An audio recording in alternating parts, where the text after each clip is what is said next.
Hi, this is Charlie Edwards. Please subscribe to Sporting Icon for the latest boxing news. So Oscar Valdez versus Scott Quigg for the WBO World Featherweight Championship was an absolute bloodbath. It was a war. Anybody who has seen this fight, you will know exactly where I'm coming from. If you haven't seen it yet, please go do so. Now, the fight in itself, it was a very, I'm not going to say an easy win for Oscar Valdez, but he won this one quite convincingly, I think. Maybe 8-4. You could probably give a swing round here or there. But regardless of the fact, Oscar Valdez did win. Officially, he won.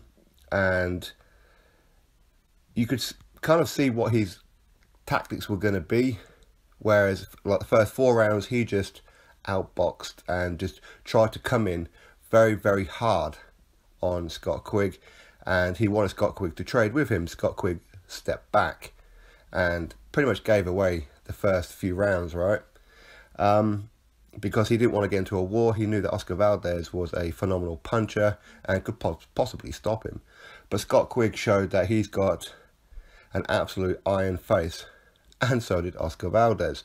Now, it did take a couple of rounds for Scott Quigg to kind of get into it, if you like, where he would start risking it. And in round number 5, I believe it was, Oscar Valdez broke his jaw. As in, he got his own jaw broken. Scott Quigg broke Oscar Valdez's jaw. And round number 6 or 7, Scott Quigg got his nose broken. So both of these two need some kind of surgical repairs after this fight, right? Absolutely unbelievable war where both of these guys, at many occasions in this fight, were going toe-to-toe. I think Oscar Valdez was pretty much coming out on top for most of the exchanges. Had to give it on that one. Now, a lot of people saying that Scott Quigg was trying to be a weight bully. Now, let's think about this, okay? He took this fight. It's a very, very risky fight after only 3 fights at featherweight, right? So he moves up from super bantamweight. He's featherweight. His 4th fight in, he gets a world title opportunity. Why would he try and be a weight bully in that fight when he's going for a world title? As in, he's not going to deliberately miss weight, is he? He's going there for the title. He wants to become a 2-weight world champion, right? So again, him missing the scales or the weight limit by 2.5 to 3 pounds, for me, that's nothing that he could do. Now, of course, as it turned out, which we didn't know about before, he actually fractured a bone in his foot in training. So his training didn't go as well as maybe what he could have done. I mean, he still trained, obviously. Now, Scott Quigg is a very, very professional fighter. Very, very professional person. He helps train other people, young kids, and all this kind of thing as well. Now, you could probably argue a case that he refused a same-day weigh-in, if you like.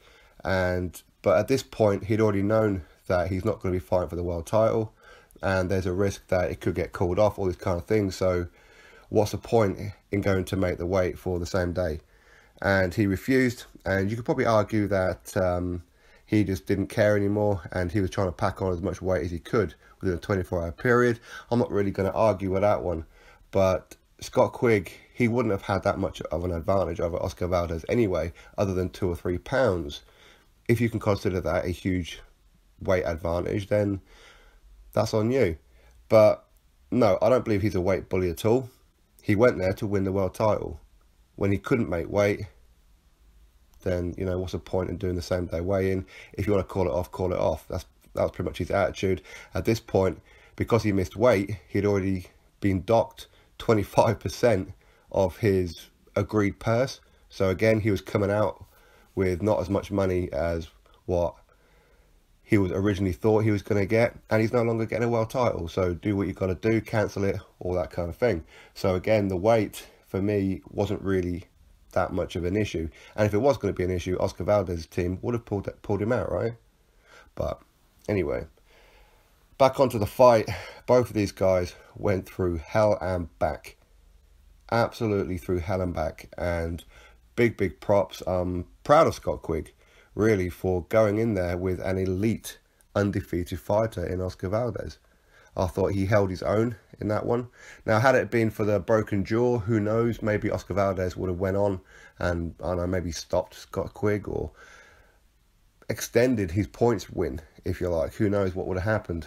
But you could see he was spitting blood for a lot of that fight. And Scott Quigg, he could hardly breathe through his nose. And it does seem, though, that Scott Quigg's defence is getting worse ever since he's gone with Freddie Roach. Now, I'm not saying that Freddie Roach is a bad coach, nothing at all. Nothing at all like that. Scott Quigg's defence has always been pretty shoddy, to be honest, but it seems to have got a lot worse. And when you're in there with somebody like Oscar Valdez, you need to kind of like defend yourself at all times, as I say. And he kind of didn't do that for the most part, hence the reason his face looked like the Elephant Man for a while. So I'm not too sure if Freddie Roach is the right man for Scott Quigg, being that he didn't make weight. Okay, so he fractured a bone in his foot in camp. This kind of thing happens. Okay, he only missed it by 2.5, 3 pounds. In the grand scheme of things, it's not a lot, but of course, in boxing terms, it is a lot. Right? There's weight limits for a reason, no doubt about it. But Oscar Valdez, he got his jaw broken in the first half of the fight and soldiered on. I mean, what a warrior. Both these guys are absolute warriors. Of course, the same thing happened to Scott Quigg when he fought Carl Frampton. He got his jaw broke in, was it round number 3, I think it was. So, but of course, Scott Quigg didn't know that his jaw was broken. He just kind of could see that he was spitting a lot of blood. So, but you know, for all Scott Quigg knew, it could have been a broken jaw. Maybe he bit his tongue.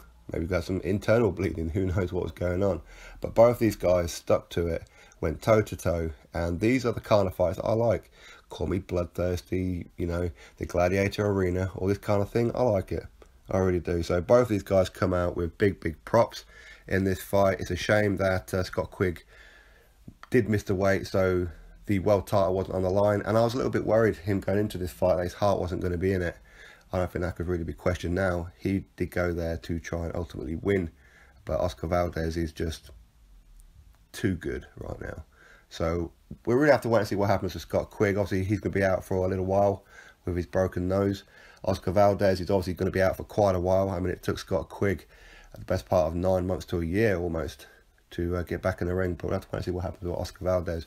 But Oscar Valdez made a big fan out of me last night. And yeah, would there be a rematch? Probably not. Maybe yes. I don't know. We'll really have to wait and see on that one. But it's not something I'm really thinking about. And I'm sure Scott Quigg and that isn't either. They're just going to go get some repairs done and then take it from there. So anyway, drop your thoughts below. Click that thumbs up. Subscribe. Catch you next video.